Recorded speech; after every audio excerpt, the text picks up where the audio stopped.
बिस्मिल्लाहिर्रहमानिर्रहीम। अस्सलाम वालेकुम। हेलो व्यूअर्स, कैसे हैं आप सब लोग? उम्मीद है सब ठीक ठाक होंगे, खुशबाश होंगे, अपना अपने प्यारों का और अपने इर्द गिर्द के माहौल का बहुत ज़्यादा ख्याल रख रहे होंगे।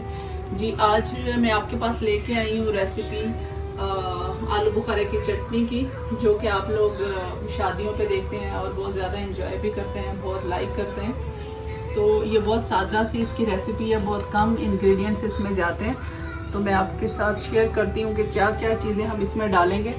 देखिए, हमने तकरीबन आधा पाव आलू बुखारा लिया है, ड्राई वाला आलू बुखारा है, और थोड़े से इलायची के दाने हैं, और हाफ से कम टीस्पून हमने सॉल्ट का लिया है, और उससे भी थोड़ा कम हमने रेड चिली पाउडर लिया है। थोड़े से हमने बादाम भिगो के उनको अच्छी तरह से छील लिया, वो सॉफ्ट हो गए हैं। उनको काटेंगे नहीं, बस छील के रखेंगे। और तकरीबन आलू बुखारा से हम वज़न ही हमने शुगर ले लिए, ये देखिए। और थोड़ा सा हम इसमें विनेगर भी यूज़ करेंगे एंड में, इसको सेव करने के लिए, लॉन्ग सेव करने के लिए। और ये चटनी की तरह नहीं बनेगा, ये तकरीबन मुरब्बे की तरह बनेगा, जिस तरह शादियों पे आप लोग खाते हैं। उसमें आपको आलू बुखारे की गुठली भी नज़र आएगी। जी, तो चलिए स्टार्ट करते हैं। ये वाले मैंने 3 गिलास पानी के लिए हैं, ये वाले। और इसमें मैं ऐड कर रही हूँ इलायची दाना, और इसको हम थोड़ा सा गर्म होने देंगे।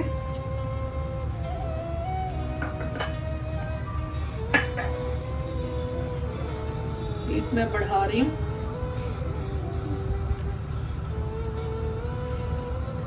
हमारे घर में तो बहुत बनती है ये आलू बुखारे की चटनी। मेरी मदर इन लॉ तकरीबन हर महीने ही बना के रखती हैं, तो हम लोग बहुत यूज़ करते हैं। मेरी बेटी भी बहुत खाती है, हम लोग भी। और खाना हजम करने के लिए और भूख बढ़ाने के लिए ये बहुत बेहतरीन है। जैसे कुछ लोग कहते हैं कि जी सहरी में कुछ नहीं खा सकते, भूख नहीं लगती, तो अगर आप सहरी में भी ये चटनी खाएंगे तो आपको भूख लगेगी, और नेक्स्ट डे आप खुद ही कंप्लेन करेंगे कि रोज़े के दौरान बहुत भूख लगी थी, इसलिए मुझे सहरी में ज़्यादा खाना है। हाँ, एक बात आपको बतानी थी कि ये जो आलू बुखारा है, ये आपने ब्लैक वाला नहीं लेना, सुनहरी वाला, गोल्डन वाला लेना है।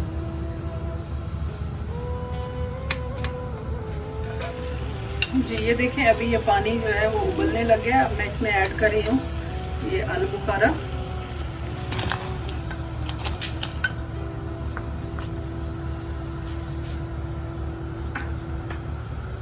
वीडियो को स्किप किए बगैर एंड तक देखिएगा। एंड में मैं आपको बताऊंगी एक ऐसा टिप जिससे आपके चटनी का कलर भी बहुत अच्छा आएगा और टेस्ट भी, और उसमें से बहुत अच्छी खुशबू भी आएगी।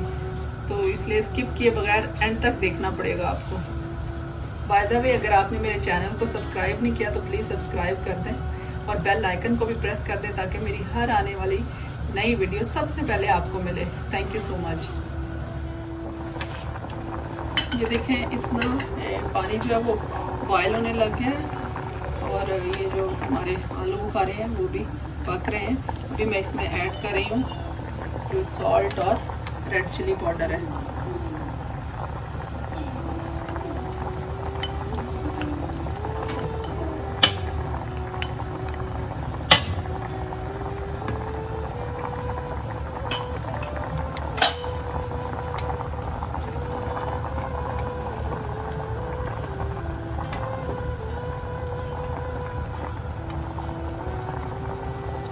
अभी मैं इसमें शुगर भी ऐड करी।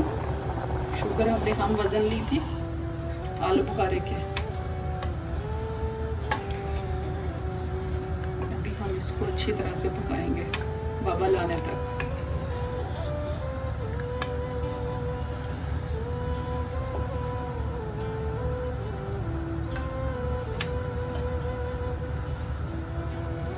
बिस्मिल्लाहिर्रहमानिर्रहीम। जी व्यूअर्स, तो देखें, हमारी आलू बुखारे की चटनी रेडी होने के करीब है, पक रही है। देखें, जब ये बबल बनना स्टार्ट हो जाए तो ये इस चीज़ की निशानी है कि ये चीज़ पकने के करीब है। ये देखें, ये आलू बुखारे जो है वो फूल गए हैं, छोटे छोटे गुलाब जामुन लग रहे हैं।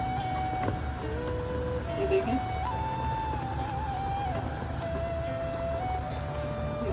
और बहुत ही मज़े का टेस्ट है। मैंने टेस्ट भी करके देखा, इसमें शुगर वगैरह चेक किया, तो बहुत ही मज़े का टेस्ट है। अभी मैं इसके अंदर ऐड कर रही हूँ बादाम।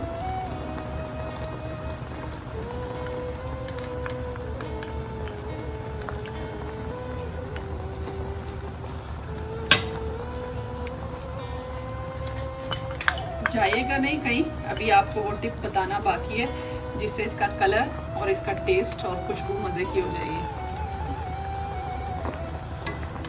और इसमें हम इसको देर पा बनाने के लिए, लॉन्ग लास्टिंग बनाने के लिए हम इसमें डाल रहे हैं ये विनेगर, वाइट विनेगर है, कोई भी विनेगर जो भी आपके पास अवेलेबल हो वो आप डाल सकते हैं। इसमें हमने ये तकरीबन 2 ढक्कन में लेके डाल दिए, ये तकरीबन 1 टेबलस्पून बनता है जी। हमारी ये जो चटनी है आलू बुखारे की वो रेडी हो चुकी है। अभी हम इसको थोड़ा सा ठंडा करेंगे और फिर आपके पास फाइनल लुक लेके आएंगे।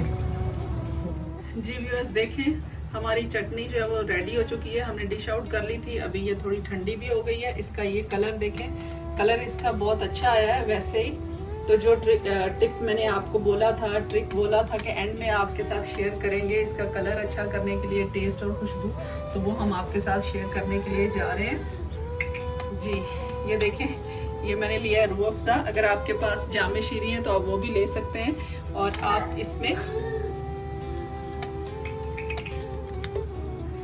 इसमें 2 टेबलस्पून डालें।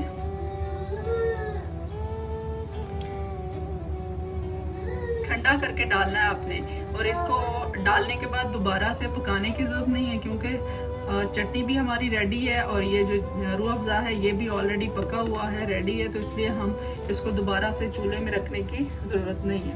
बस डालें और इसको मिक्स करें।